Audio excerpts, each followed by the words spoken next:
જય માતાજી મિત્રો, સ્વાગત છે તમારું બધાનું આજના વિડીયોમાં। કેવા ભક્તોના નિવેદ માતાજી જોડે પહોંચતા નથી તે વાત ઉપર માતાજી આજના પ્રવચનમાં શું કીધું છે તે આજે આપણે જોવાનું છે। તો ચાલો શરૂ કરીએ આજનો વિડીયો। જય ખુખારમાં મેલડી।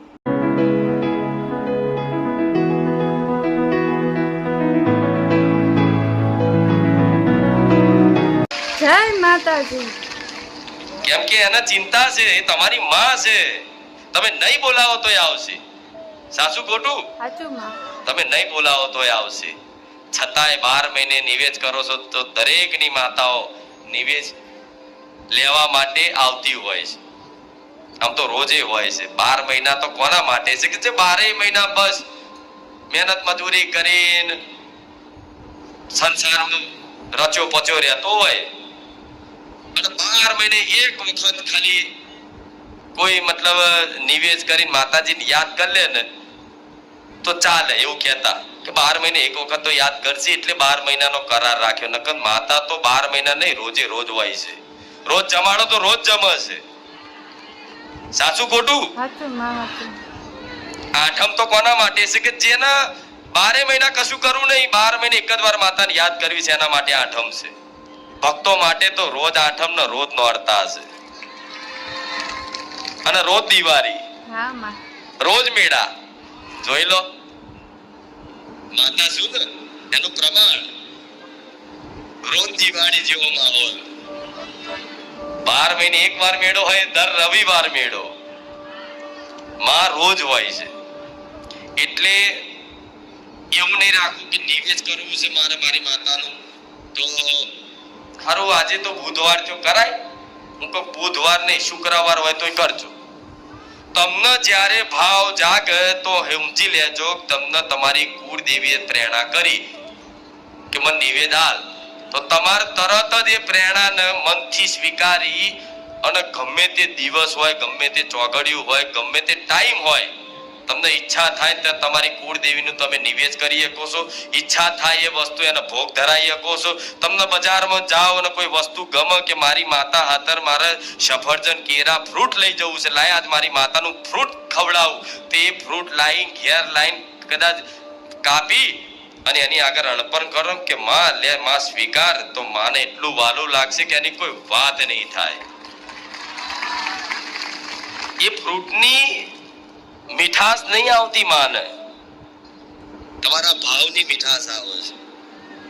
એ ફ્રૂટ ખાલી એને સુગંધ માને કે સુગંધ ધૂપ ધુમાડાની ભૂખી, ભાવની ભૂખી। આમ કરો છો તો ઓછું નહીં થતું અંદરથી કે આમ કરીને બધું ફ્રૂટ ધરાવ્યું ને એમાંથી કેરું ઓછું થયું જોયું કોઈ દાડો? પણ છતાંય માં સ્વીકારે છે, માં ખાય છે, પણ એ ખાલી સુગંધ લઈને મતલબ એના તમારા ભાવનું એનો સ્વાદ આવે છે, એના ભાવની મીઠાશ આવે છે।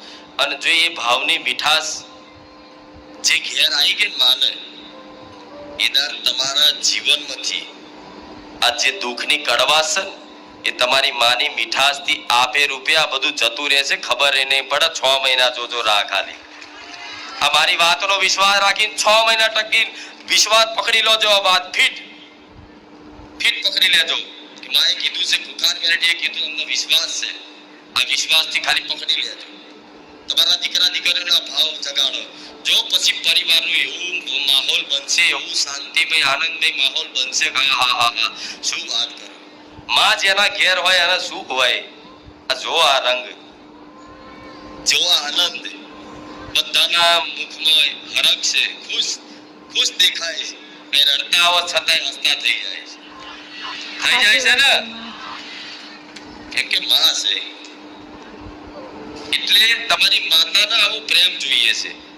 એટલે નિવેદ શું આલો છો, આલવાથી માતાજી રાજી થશે, આલવાથી માતાજી નારાજ થશે?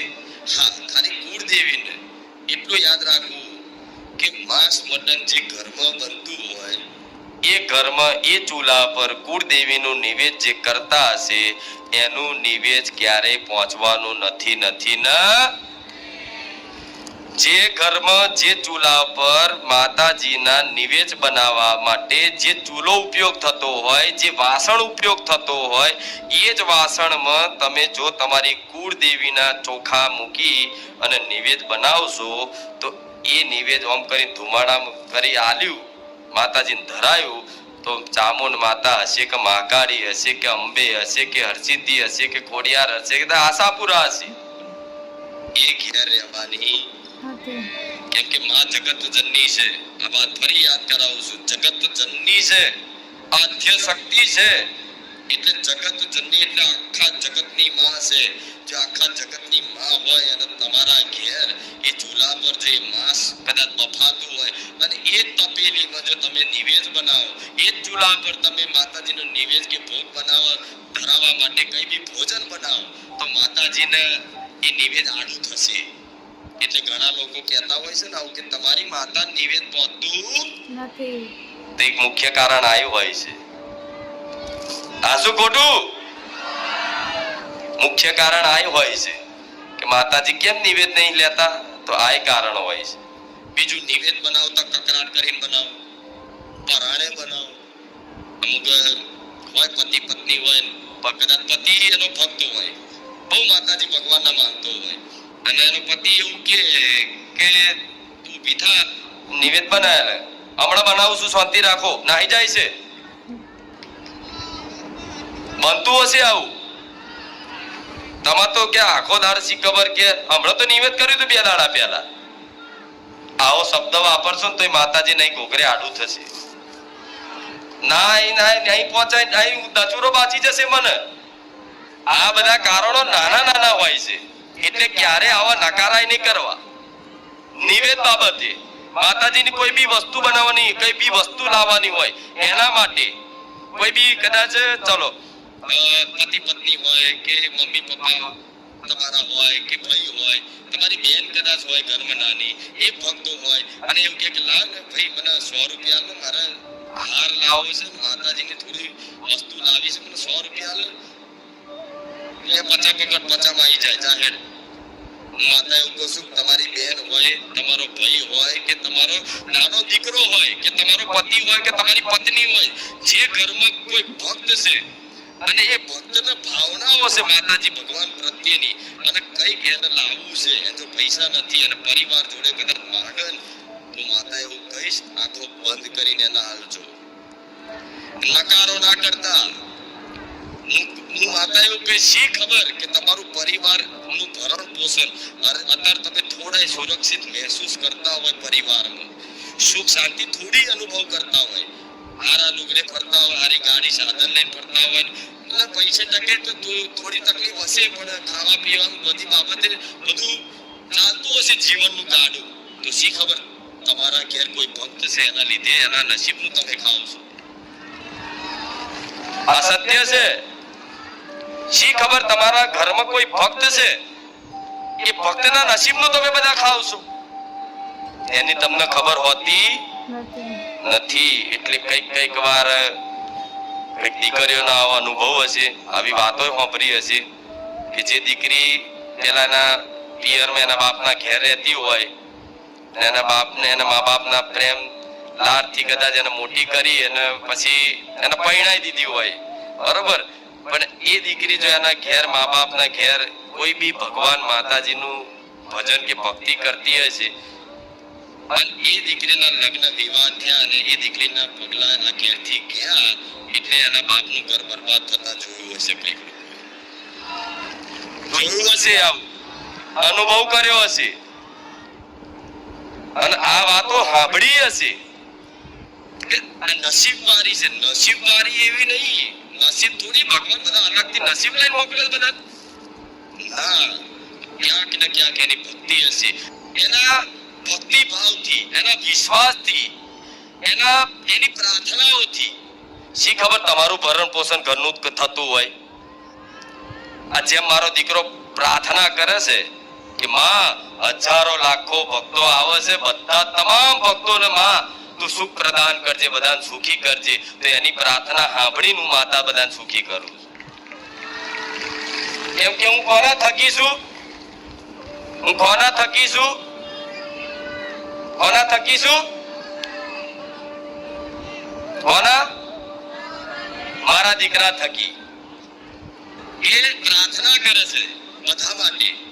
તારે આ બધું આયોજન બધું થતું હોય, બધાની મનોકામના પૂર્ણ થતી હોય, તો તમારા ઘેર કોઈ ભક્ત છે તો એ ભક્તનું દિલ ના દુખાવતા. તમારા ઘેર કોઈ દીકરી છે તે દીકરીનો નેહાકો ના લેતા એને દિલ ના દુખાવતા. તમારી કોઈ પત્ની ભક્તિ કરે છે તો એનો કોઈ નેહાકો ના લેતા. આવી દરેકને મારી વિનંતી છે. એનું કારણ છે કે જો કોઈ ભક્ત અપરાધ થઈ ગયો તમારથી, મેં ગયા રવિવાર વાત કરી હતી કે દુનિયામાં જગતમાં એક જ અપરાધ એવો છે કે જે ક્યારે ભગવાન માતાજી માફ કરતા નથી. એ એક જ અપરાધ. કયો અપરાધ? કે એમના ભક્તોનો અપરાધ કોઈ કરી જોણે. તમારો કદાચ દીકરી હોય, તમારો ભાઈ હોય કે કોઈ બી હોય કે એને જવું છે માતાજી કે એને મારી જોડે મંદિરે આવીને મને દર્શન કરવા લઈ જા ને.